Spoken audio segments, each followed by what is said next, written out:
سلام بچه، چطورین؟ خیلی خوش اومدین به این ویدیو. آقا آپدیت کریسمس تموم شد. اون تایمی که داشتش اون شاپ و اون قرفه و کلن آپدیتاش تموم شدش. به جاش الان زمستونی شده، بهش میگن آپدیت زمستونی. کلن رول پلی اسپان یکش تغییر کرده و زمستونی شده.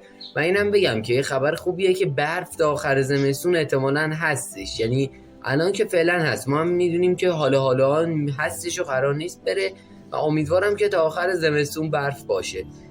و آقا کریسمس تموم شده ولی به جاش زمستونی شد رول پلی. حالا همین زمستونی که میشه یه ویلیجری هم اومده که آیتم میفروشه و همچنین اسپان تغییر کرده. قرار من بیام داخل این ویدیو کامل اسپان یکو به شما نشون بدم و خلاصه اون شاپو نشون بدیم و همچنین بریم اسپان دو. نکاتی که از کریسمس مونده و الان به دردتون میخوره هم میگم داخل همین ویدیو که شاید بهتون کمک کنه در ادامه. خب بچه ها، اینجا اسپانه. شما کافیه که اسپان رو بیاین بیرون و یه نگاه بندازین متوجه میشین که چقدر تغییر کرده. مثلا داخل کریسمس اونجا درخت بزرگ بود، کلا اینجا تم کریسمس رو داشتش و الان کامل اون تم رفته و به جاش تم زمستونی اومده که متوجه میشین قشنگ چقدر این تم خوشگله. اینجا هم یخ گرفته که نشونه تا همون سرماست و اصلا ما با اون ور کاری نداریم، یعنی اون ور چیز خاصی نداره. بیشتر کار ما با سمت راسته. اولش از اینو آدم برفی میبینید که این آدم برفی داخل لابی هم بودش سیزن پیش، سال پیش داخل لابی هم بوده و الان داخل رول پلی هستش. و بچه این رد پا رو میبینید جایی کندنه، به خاطر اینکه من برای ویدیو یه ماد استفاده میکنم که پلیرها رو نشون نده، اینطوری یه مقدار ویدیوها ساده تر رکورد میشه. اصلا الان ناکنین نشون میده و الان نشون نمیده برادر دیگه. خب آقا اینجا یه آدم برفی، بعدش مکا مخفی که اینجا بودم ده تپه هندونه. داخل ویدیو قبل گفتیمش، اون مکا مخفی هنوز مونده، اون هندونه ها رفتن ولی مکا مخفی و طرز ورودش هنوز هستش. بریم ویدیو قبلی رو ببینین اون مکان رو پیدا کنین. بعد دیگه آقا درخته و اینجا که یه عمویی رفته داخل یه خونه برفی، حالا به ما داره آیتم میفروشه. حالا آیتم ها که میفروشه چیه؟ بیل به چه دردی میخوره؟ هم میتونی مردم بزنی، هم میتونی بیای برفا رو به این شکل به تعداد زیادتر برداری. حالا فرقش با دست چیه؟ ناکنی مثلا من اینو با دستش بتونم یه دونه بردارم، ولی با این میتونم در ابعاد 3x3 برف جمع کنم. حالا همینو پرتاب کنم به سمت بقیه. پس اولی آیتم بیل بود. الان بذاریم ما آیتم ها رو اینجا نشون بدیم، بعد جدا هر کدوم بریم جلوی دوربین عین آپدیت قبلی نشونش بدیم. بعدی بلاک برفه، بعد پامکین اسنوبال همون گوله برفا و خود برف که میتونین برای تزیین خونتون استفاده کنین.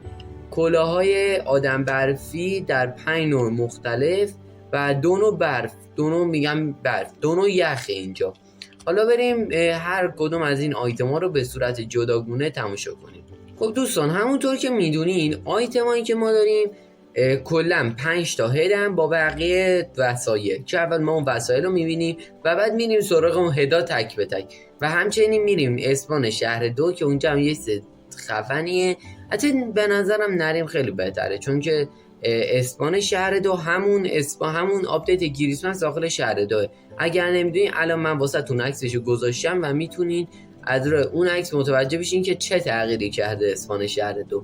خب آقا آیتمامون میشه بیل اولیش که ببینین چه بیل خوبیه. و این بیل یعنی چی آخه بیل خوبیه؟ و آقا این بیل رو من به شما فایدهشو گفتم دیگه، دوباره تکرار حتی یه بار دیگه میگم. آقا برف و 3x3 میکنه. شما اگه خواستین جلوی خونتون سقف خونتون رو برف خالی کنی، از بیل استفاده کنین، جای اینکه دستی بیاین دونه دونه برفا رو جدا کنین هی از زمین بکنین، بیاین با بیل خیلی ساده تر کارتون رو انجام بدین. آیتم بعدی اسنو بلاک. خیلی توضیح خاصی نبایدم داشت بدم دیگه، هممون میدونیم همون بلاک برف عادیه. بلاک بعدی پامکینه، همون کدوه که میذاریم سرمون و یه حالت نمیدونم، من چیزی نمیتونم بگم دم خودتون بگیم. من الان زبونم بند اومد، نمیدونم چرا دیگه نمیتونم حرف بزنم. آیتم بعدی خود برفه. این برف دیگه هممون از اول زمستون باش آشنایی داریم که میتونیم پرتاب کنیم به سمت همدیگه و وقتی که بیاد رو سرشون هم یه افکت یخی میگیره، هم دور صفحه خوشگل‌تر میشه، خود کاراکتر هم میلرزه. متوجهین؟ آیتم بعدی همون برفه. مثلا این به آقا رو زمین که برف میاد، این دقیقا همون برفه. واسه تزییناتون میتونید اینو بخرین جای اینکه وایسی برف خودش بباره رو مثلا سقف خونتون. آیتم بعدی 2 نوع یخه که من دیگه رمده این یخا توضیح ندم، تو خاصی نیستش و همتون میشناسین. آیتم های بعدی کلاهای آدم برفیه که شما این کلاه رو میتونین بیان با کمک بقیه آیتما آدم برفی تو خونتون درست کنی. حالا من الان دوباره یه عکس دیگه بهتون نشون میدم که با هر 5 تا اینو ما آدم برفی درست کردیم و شما دارین میبینین عکسش. الان آقا کلاه آدم برفی نوبتی شروع کنیم. آدم برفی اول، آدم برفی دوم، آدم برفی سوم، آدم برفی چهارم. ای جون اینجا بامزه بود. آدم برفی پنجم که آره هیچ حرفی هم نشنیدم بزنم. بین از این آدم برفی استفاده کنیم برای بیل خونتون، خیلی خوشگل‌تر میشه. و آقا همین دیگه، دمتون گرم که تا اینجا تماشا کردین. این بود آپدیت زمستونی. اینم یادتون باشه گاری کالاسکه بابا نوئل هنوز هستش بالا اسپان، مک و مخفیش هم هست. جفتشو داخل ویدیو قبلی توضیح دادم. الان تامنیل ویدیو قبلی اومده که بیشتر بتونید ساده تر اون ویدیو رو پیدا کنین. تایتلش همتون نوشتن که برین سرچ کنین و پیداش کنین. خلاصه بریم ویدیو قبلی رو ببینید، نمده هم مک و مخفی هم کالاسکه بابا نوئل. و همین دیگه آقا، دمتون گرم که تا اینجا تماشا کردین. دیگه زیاد نمیخوام طولش بدم. ممنون میشم ویدیو ما لایک کنین، چنلم هم دنبال کنین. نظرتون رو در مورد این تغییر که این ویلیجر اومده و کلا تم زمستونی شده داخل کامنت ها بنویسین. تا ویدیو بعدی، خداحافظ.